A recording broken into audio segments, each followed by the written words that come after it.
Here we are once again gathered around the bar, the Isobar, the highs and lows of meteorology. Time to sit down and chat with our friends in the Great Lakes region. We've got Emily Walls down the road in Chicago, chief meteorologist at Fox. There we go to Fox Detroit for Rich Ludeman, who is, of course, the chief meteorologist in Detroit. And me, I'm Rob Haswell, chief meteorologist right here in Milwaukee, Wisconsin.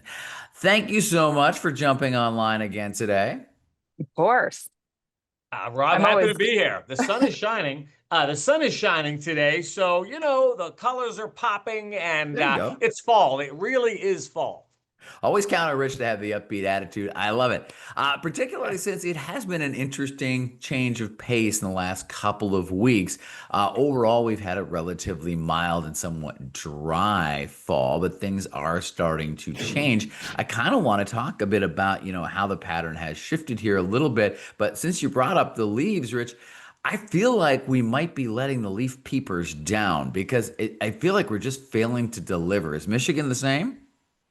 Michigan is the same. However, when the sun comes out on those handful of days when the sun is really out, there is still color to see. I mean, perhaps it's not the best year, of the last 20, and I think that's fair to say, but it's not a complete, bust out. I mean, there are still colors to see. And if you go to some of your favorite state parks, especially here in Southeast Michigan, still some wonderful color to see. Well, there you go. Maybe a road trip is due then. Emily, how are things? A little different, obviously, Chicago area, bigger city, and things like that. But how are the fall leaves and all the beautiful Instagram-worthy shots? yeah, so things are beautiful, especially if you're able to get to some of those forest preserves. That's where we're starting to see quite a bit of color. But you're right, it's not as vibrant as it has been in the past. But in the city locally, so what I notice on my walk to work, if I'm driving around the city, we still have a lot of green. We have so many trees that are still, if you see a sky shot from our cameras looking over Grant Park downtown, it almost looks like summertime still in a lot of corners of Grant Park. So it's we're a little late. Usually in mid to late October is when we're hitting our peak color around here, or at least getting very close to that. And it still feels like we have a ways to go.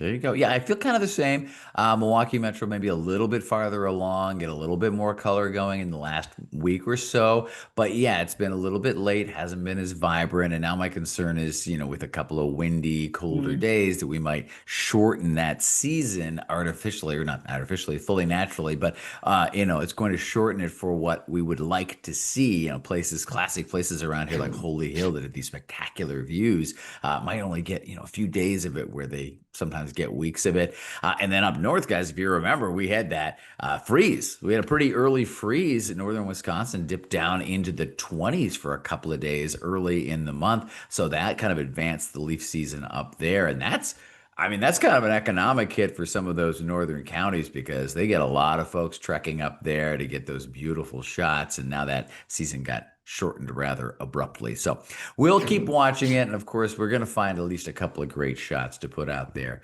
on Instagram.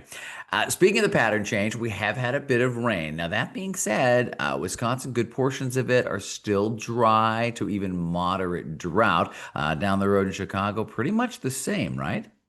Yeah, so we're still dealing with, we have everything ranging from abnormally dry conditions across Northwest Indiana and our south suburbs to moderate drought. And even a very small fraction of our area over in LaSalle County has been dealing with severe drought for the last couple of weeks. So we have quite the range across the region, but fortunately we had really, really beneficial rainfall this past weekend.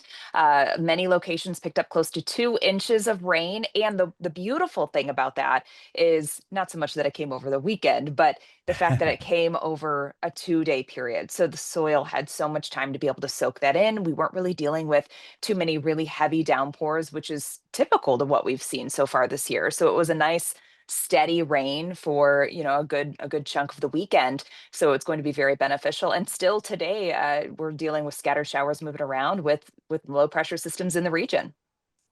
Yeah, much more active pattern. And of course, Michigan was by far the worst going into this when it came to drought. Any relief? Yeah, over there. Some we had the same system last weekend, and you know the worst of the drought is up across the Saginaw River Valley, which is mid Michigan really, and then also some extreme drought south of Toledo. So that little stretch in northern Ohio, just south of the Ohio Turnpike, you know, they could still use a lot of rain. Interesting is that the Weather Service put out their release a few days ago saying that the Michigan growing season is over. So no more frost advisories, no more freeze advisories. You know, we really haven't had a hard freeze yet in southeast Michigan. You know, we've had some days in the low to mid 30s, but we have not had that, you know, 28 or 27 degree low yet. But it is coming. I mean, it's going to be a Yeah. matter of, you know, 7 or 8 days and then we'll be there. But you know, we still need more rain, that's for sure. And we do have chances over the next couple days. Right. And even though, like you said, we're, ending the growing season, if it hasn't ended already, it's still beneficial to, keep an eye on the drought monitor because these things, spiral in on themselves. And if we go into the winter dry and we have a dry winter, we come into the spring really needing even more moisture for our farmers and our gardeners and the like. To completely change gears, though, talk about our good friends that have way, way, way too much water. We're going up to Alaska. This story, feel. We've reported it. I'm sure you guys have reported it. I feel like it's somewhat underreported, though, because it is quite an impressive, and I mean that in a negative way, an impressive system that slammed into Alaska with this flooding, displacing thousands of people. And we don't talk a lot about the impacts of typhoons, or at least the remnants of typhoons in North America. As you were mentioning, we don't really talk a ton about typhoons, but a lot of, I think, questions are raised by a lot of people of, what is a typhoon versus what we're used to hearing around here, which is hurricanes. And it's essentially a very similar type system. It's just a different region of the world that it develops. But yeah, in Alaska, some of the images that we're seeing coming out of there, it's devastating with the amount of flooding that's been seen. So, it has been, I think, underreported because if I even think about the newscasts that I've seen recently and even national news, it should be dominating the headlines a little bit more. But I think, unfortunately, just geographically, with it being uh, far away, Yeah. I think, it's kind of getting left in the wind. You know, what's interesting, and we've talked about this a few times over these last few months, that these events, you know, that are so far out of what's considered normal, are tough ones to forecast. They are. You know, I was actually talking to one of my coworkers about that the derecho show in Iowa, Mhm. a few years ago, and that was. We've talked about derechos, we've talked about landfalling hurricanes, but some of these events are really on the outside of what is considered normal. And this event up in Alaska, I mean, they've had some of these events historically up there, but it's something that rarely gets talked about. You know, Right. the inundation with the wind and the water in these west-facing areas of Alaska, extraordinary. You know, not to Mhm. minimize the degree of misery that's going on up there because there's a tremendous amount, but meteorologically, just an extraordinary event. And this will be talked about for a long time to come. Yeah, definitely an outlier. And the video that is coming out of that region, entire houses just washing away. It really is kind of stunning to see, and the people up there, the challenge for the folks trying to help out, the terrain, the remote nature of that state in Mhm. general, but particularly that region. It's similar to some of the, wildfire challenges. There's just a lot of difficulty getting help to these places. That's exactly right. What is making more headlines are the dozen or so homes in the Outer Banks that have Yes. been, knocked into the Atlantic Ocean, and it's very dramatic to see it. Right.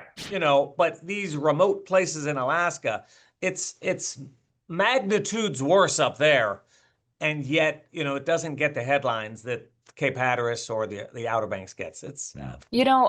And one thing I wanted to add, talking about the Outer Banks, now that you just brought that into the conversation, I've had a lot of questions, and frankly, just statements of people saying, "Well, that's what you get for building your home in the ocean." But I think what's getting lost here is that the homes and the images and the videos that we're seeing of these homes falling into the ocean essentially and being swallowed up, they weren't always in the ocean. They used to have these beautiful beachfronts, and it's the fact that the beach has been changing, and we've had a lot of that beach erosion. So I think there is a lot of misconception there on how this is happening.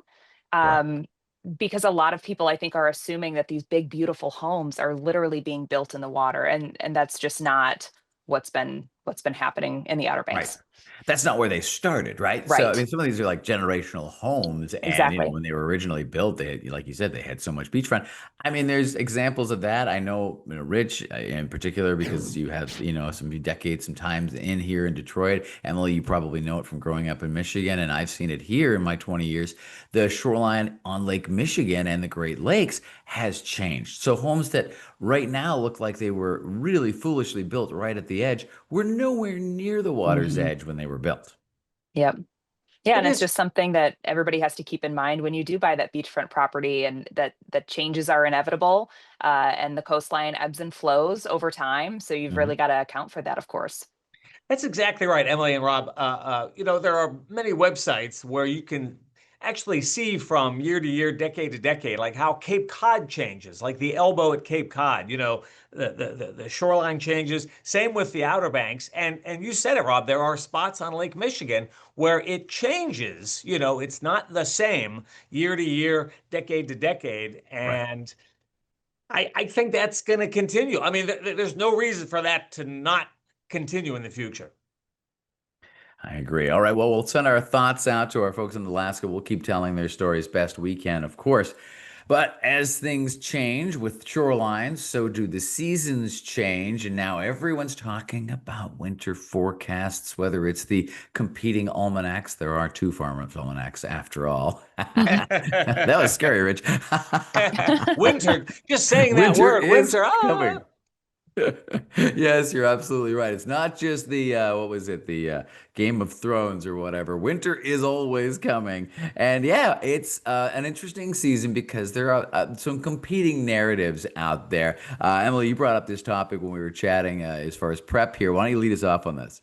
Yeah, so NOAA came out with its seasonal forecast for the winter. And for our region specifically, it's showing that we have equal chances of being cooler or above average, meaning that, there's nothing really giving us a reason to lean any which way. But something that's being tracked is the La Nina pattern that's developing. So typically in a La Nina year, our region, you have near average or sometimes cooler than average temperatures, and then typically a wetter season. Now, when people hear that, you immediately start thinking, oh my gosh, we're going to get dumped on with snow. Mhm. But what you really have to think about is the temperature. That plays a key, right? So if your temps are just above 32 degrees, that very easily could be coming down as rain and not snow. So just because you see a wetter season ahead that's being predicted for the winter, that doesn't always equate to it's going to be a very snowy season. It's solely dependent on the atmospheric conditions that we have, as well as the temperature profile. So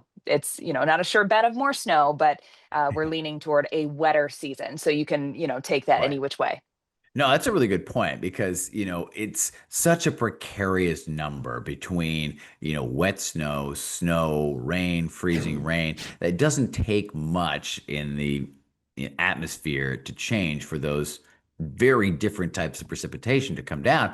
And I don't know about you guys, but I would rather have a snowy winter than an icy winter. And that's Absolutely. my fear right now for at least my region, particularly more like south central and western portions of the state, is that we may get more than a couple of ice storms. Pretty much every winter you're going to get one or so. But this pattern could set that up. But like you said, Emily, it could also just be rain, or maybe it is a little colder and it's just a full-on snow. Now the Detroit region, is a little bit farther east, Rich, but you're pretty much in the same boat. We're in the same boat. I show the graphics because they generate conversation, and I don't bet the mortgage on, trying to predict what the winter will be like based on two graphics. Um, Obviously, we're going to get our fair share of cold, our fair share of snow. We're going to get some ice. We'll get some of those tweeners, where part of the viewing area sees snow, Mhm. part sees the wintry mix.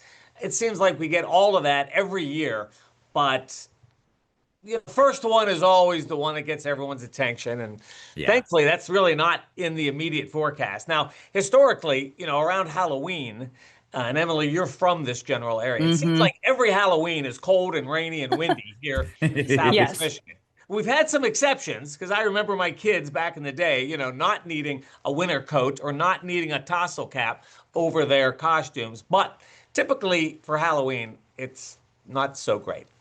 When I envision Halloween, I picture rain to snow and just this nasty mix. But so I was actually digging into some stats here locally for the Chicago area, specifically relating to Halloween. And Halloween is actually our very first seasonal average for when we see our first trace of snowfall at O'Hare. Okay. So I just keep reminding everybody that we're getting a little bit closer to that. As of now, we don't have any snow in the forecast, but we are finally starting to see some of those low temperatures dipping down into the 30s. So we're trending cooler.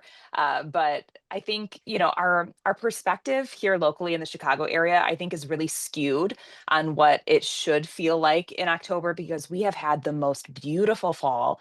It has been so warm. And now we're starting to kind of get into that more fall-like pattern where we're seeing high temperatures that are only in the 50s and low 60s. And it feels really chilly, but it's actually very normal, very average. So Yeah. I just hope to continue with this. I don't want to see any major dips as we go into Halloween. We'd all like a smoother ride, but yeah, Mother Nature's a fan of the roller coaster sometimes.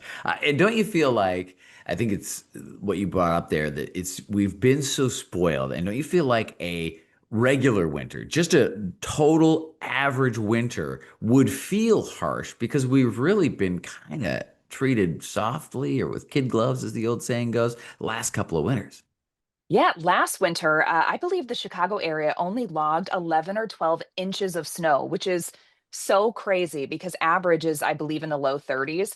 So as far as inches go for snow, so we were way below average. And I almost don't want to say this, but I will because I'm kind of hoping for a snowy winter. But Ah. um, I was bored last winter. I love the extremes of the seasons. So I Funny. hope we don't have a repeat. Isn't that the interesting thing is like we don't know, there will be, storms that bring wintry precipitation. I mean, it's going to be sooner rather than later. It's going to happen. We know it's going to happen. And yet there's, a bit of apprehension as to, will it start in November or will it wait until after Thanksgiving? And these are questions we can't really answer with a lot of, accuracy, but it's coming. And Yeah. that thought is, when I'm walking the hallways here at Fox 2, I mean, I get wintry questions now more and more. So It's in the air, literally and figuratively speaking. that's right. All right. Well, on the Isobar, we don't try to pretend like we're politicians. We're not going to talk politics or try to advance any bills. This is probably as close as we're going to get to it because I want to have a little bit of the daylight savings time debate here. Now, again, we're not going to play politics. We're not going to tell you to call your congresspeople, but it is an interesting situation that continues to this day. Every time we fall back or spring forward, this comes up. Should we even be doing daylight saving time at all? I want to go to Rich first on this one. I feel like you've got the answer. Well, I don't have the answer. I don't have the answer. I want to stay neutral. But what's interesting, and all three of us are in the same boat, is that we are in the northern part of the United States. The Great Lakes are up north. So we really have these long nights. Once, we get into December, I mean, it's just a lot of darkness. And I always say, like, whatever helps that cause, because it seems like, the kids get home from school and it's dark, Right. and they get up in the morning and it's dark. So I'm staying neutral, but more light is better. That's my answer. More light is better All in the right. winter. That's what There I you say. go. Well, Emily, you've got the youngest kids of the three of Yeah. us. And I remember when my kids were young, I'm sure you do too, Rich. They don't care what the clock Oh, says. yeah. They do It what doesn't they matter. do. So are you dreading this? Are you excited about it? Because fallback may or may not mean an extra hour of sleep for you. I already know that it absolutely does not need it doesn't mean an extra hour of sleep for me, but thinking of the big picture. So we're a little bit different here, Rob, and you and I than Rich, because we are at the beginning of our time zone. Right. So if we were to not do daylight saving time, we would have several months of the year where, at least here in the Chicago area specifically, and it should be about the same in Milwaukee as well, that our sunrise would not be until well into the 8 o'clock hour. So that's a really dark start to your day. I mean, think of the True. kids getting off of school. And I know that that's one of the really big arguments. Depending on where you're at, the mornings would be so dark. So a lot of morning commuters, kids at the bus stop, a lot of that would be done in the dark. So for me, and I just know my routine, I love having light in the morning. It helps get me going. So I think a lot of people that are at the beginning of a time zone maybe favor that way. Maybe. Right. Yeah, I hear you. I think it's a really good point. Whereas Detroit and Rich, you're kind of at the western portion of that time zone. And That's then right. Emily, of course, you're right in that area where it crosses over. I mean, there's a Hmm. piece of northwestern Indiana that is like the dividing point there. So that, the time zones come into play here. The messing with the time has always been a big debate. There's been studies that show it can impact the human cycle because we're kind of hardwired into the way the planet's supposed to work, and then we're messing with it by changing up the clocks. I think a lot of people would like to pick one of the two and go with it, but where you are in that time zone really would have a huge impact on how you perceive things. I can't imagine a summer morning not seeing the sunshine until much later in the day, although I probably would enjoy the later nights sitting out in the backyard. So Right. it's a debate that will go on, and I think we helped out 0% on that one. But Exactly. but it was a debate that we needed to have. All right, so last few episodes we have been talking a little bit about weather lore. We're going to keep tracking our October weather lore, and we'll check in on that maybe the next episode here to see how that played out. But now that we're getting closer to November, I thought we'd run through some of the stuff that I researched and found out here. I'm not going to pretend like I know this off the top of my head. It's right here on my phone from my extensive Googling and other, reading of old weather books. As meteorologists, people give you any weather-related gift they can find, and I have a Yes. few old weather books that have come in handy over the years. Well, here are the ones I pieced because November is full of little sayings and things. So let's start off with if there be ice in November, that will bear a duck. There will be nothing thereafter but sleet and muck. Interesting. So I guess if we do, like I was talking about before, get some of these ice storms in November, the rest of the winter might actually just kind of be that messy, sleety, mixed precipitation. I'm so not for that, guys. So that one does not get my vote. Don't like that one. No, Right. it'll be Thumbs down. interesting. It'll be interesting to follow that. I can't imagine there's much to that, although I suppose, if you're going to try to find a tiny piece of science in it somewhere that like early trends in a winter can kind of foretell. I mean, if it was looking at patterns, I mean, maybe there's something to that. All right, the next one here. Thunder in November indicates a fertile year to come. Okay. All right. Wow. So thunderstorms, I mean, we do know lightning is part of the fertilization cycle, does provide nutrients to the soil. So That's there's deep, something man. I got to there. think about that one. Oh. I mean, I suppose if it's trying to point to the fact in our region, if you were to apply this, if it's still, warm and enough to generate thunderstorms, maybe, talking about an extended growing season there. Mhm. Maybe. We'll have to track some thunderstorms Yeah. for the next few weeks. Oh, yeah, are you guys bird fans? Do you like birds?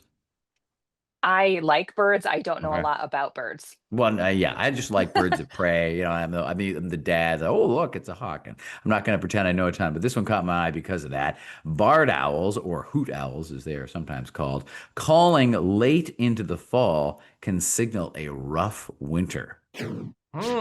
Okay. Mhm. I'm going to be listening for that then, because I'm I kind was of going to say that's an hoping for actual that rough audible winter. one that we're going to I have have to a like. neighbor who puts up little like owl boxes, and Okay. we actually have owls that stay, the whole winter. They're the little Mhm. guys, not the very big ones, but the little ones.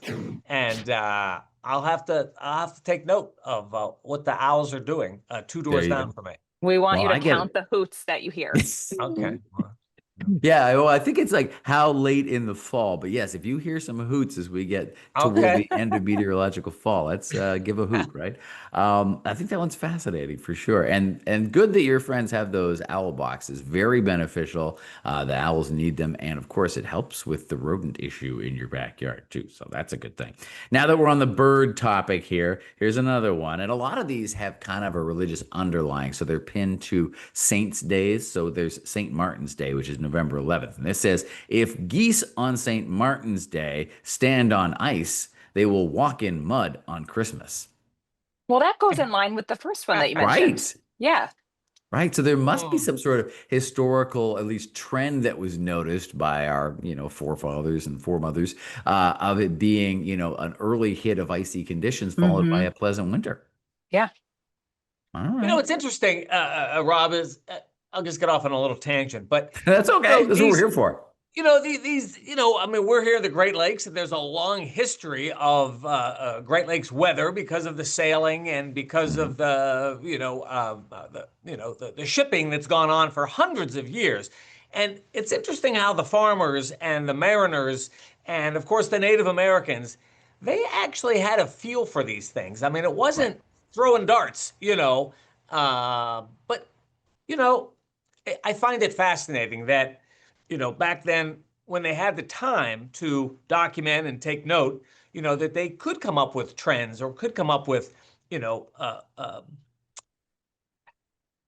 trends really is the word Sure. for Yeah. They were winters and spotting seasons. the patterns and the Yes, Hmm. trends. Yeah. very interesting, very interesting. No, I think it's fascinating. And I think it's a really good point, Rich, because, as modern humans, and I mean that even just like in the last 100 years, we are so much more insulated from the day-to-day impacts of our environment. Even, my mother and her siblings, they were far more impacted. And then you go back another couple 100 years, and if you're out in the environment and your livelihood, you're a farmer, like you said, you're a sailor, you make your living in the environment and connected to the nature around you, you're paying a lot more attention than we are. Hmm. Yeah, like you said, we pay attention day to day, but I can tell you just from being a farmer's child There you that go. my dad has such a larger understanding of a season as a whole because he could say, well, the season of, the spring of, 2010 was this way. And I'm like, okay, like I don't remember that even from a meteorological standpoint. I would have to go and use my technology to look it up because Sure. I don't pay attention as closely to the big picture like what my dad does. Sure, because livelihood was Right. dependent on it. So we're very happy that he paid attention, so that you are able to Yeah. be here chatting with us today. And great that you brought that up, Rich, about the shipping industry of the Great Lakes, because that's where I want to close. We are, of course, coming up on a big anniversary or a big point in history when it comes to maritime history in the Great Lakes, which would be the Wreck of the Edmund Fitzgerald, famous song by Gordon Lightfoot. Our station groups are combining to produce a documentary, a three-part documentary that will be coming out soon. You can watch that. And it is probably one of the most famous Great Lakes shipwrecks of all time. It is Yeah, a and it's harrowing. Oh, I'm sorry. I'm like, go for no, it. I was just going to say it's such an interesting storm to decode every single year. So a lot of times the local National Weather Service offices, as well as media, will be detailing hour by hour how the storm developed, and just very fascinating to watch it and almost kind of replay it in real time as if it was happening today. It's so interesting. Very harrowing, the whole story. And, they're leaving the west end of Lake Superior, heading towards the Sioux. And, in the song, the Gordon Lightfoot song, and if they only had put a few more miles behind her, she would have been in Whitefish Bay and we would never be talking about it. It was a very close call that they got caught out with these terrible seas. Right. It is a very harrowing story. And I encourage all of our viewers, from Milwaukee, Chicago, Buffalo, they should read about it because it is it's outstanding in a bad way. It's an incredible story. That's not the right word. Incredible story is better. Yeah, it really is. It is fascinating. And again, we will have that documentary will be coming up. You'll be able to get it on Fox Local, the mobile app as well. An incredible deep dive that our station group did, and I'm looking forward to watching it myself. It is, something that is fascinating. It's also something that I think folks would be surprised didn't happen as long ago as you think it did. It is Yes. relatively modern Great Lakes history. That's right. And mid 70s, of course. And, Mhm. the ship, the ships back then did have a radar. And, the Weather Service was relatively modern, Right. Yeah. and warnings were issued. It could happen again. I hate to say that, but it could happen again. Yeah, tragically it could because with all the tech that we have, that doesn't mean that we're going to be able to overcome certain things. And, as we've seen, sometimes, choices are made and situations are such as they are, and, we end up where we end up. I mean, we started off talking about Alaska. Sometimes you just can't beat Mhm. Mother Nature. Yes. Yep. That's right. All right. Well, that was a fascinating chat. I appreciate you both taking time out of your days to do it. We will meet back here in a fortnight and once again gather around the bar, the Isobar, for the highs and lows of meteorology.